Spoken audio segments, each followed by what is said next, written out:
नमस्कार. अस्सल मराठी किचनमध्ये तुमचं स्वागत आहे. तर आज आपण चटपटीत अशी जेवताना तोंडी लावण्यासाठी मसाला कैरी बनवणार आहोत. ही मसाला कैरी म्हणजे अगदी आपल्या बालपणीची आठवण आहे. चला तर रेसिपीला सुरुवात करूया. जेवताना चटपटीत खाण्यासाठी आज आपण मसाला कैरी बनवणार आहोत. तर त्यासाठी मी ते कैरी घेतलेली आहे. ही कैरी तोतापुरी आहे. थोडी कमी आंबट राहते आणि चवीला पण खूप छान लागते. मी याला स्वच्छ धुवून घेतलेलं आहे. आता आपल्याला याला कापून घ्यायचं आहे. सध्या उन्हाळ्याचे दिवस आहेत. काहीतरी आपल्याला चटपटीत थोडं खायला असेल तर जेवणसुद्धा आपल्याला व्यवस्थित जातं. तर आपल्याला हे व्यवस्थित कापून घ्यायचे आहे.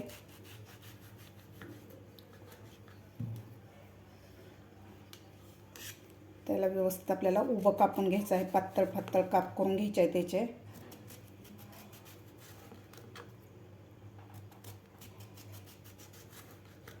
कैरीचे अनेक प्रकार बनवले जातात, गोड, आंबट, तुरट.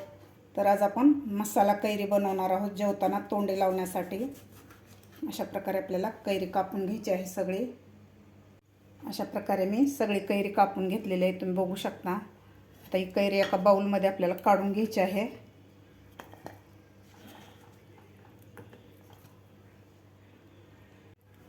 कापून घेतलेली कैरी मी एका बाउलमध्ये काढून घेतलेली आहे. आता यामध्ये घालायचं आपल्याला पाव चमचा काळं मीठ घालायचं आहे. पाव चमचा साधं मीठ घालायचं आपल्याला.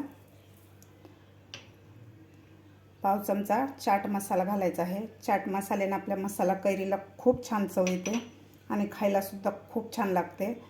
यामध्ये घालायचं आपल्याला अर्धा चमचा कश्मीरी लाल तिखट. यानं कलर खूप छान येतो आणि तिखटसुद्धा कमी राहतं.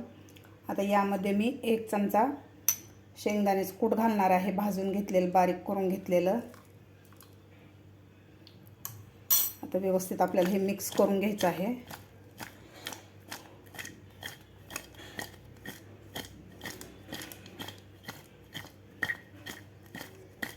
अशा प्रकारे जर तुम्ही मसाला कैरी केली तर जेवताना खूप छान लागते खायला.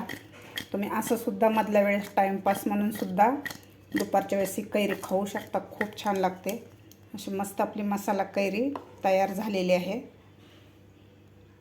अशा प्रकारे आपली चटपटीत अशी मसाला कैरी तयार झालेली आहे. खायला अप्रतिम लागते.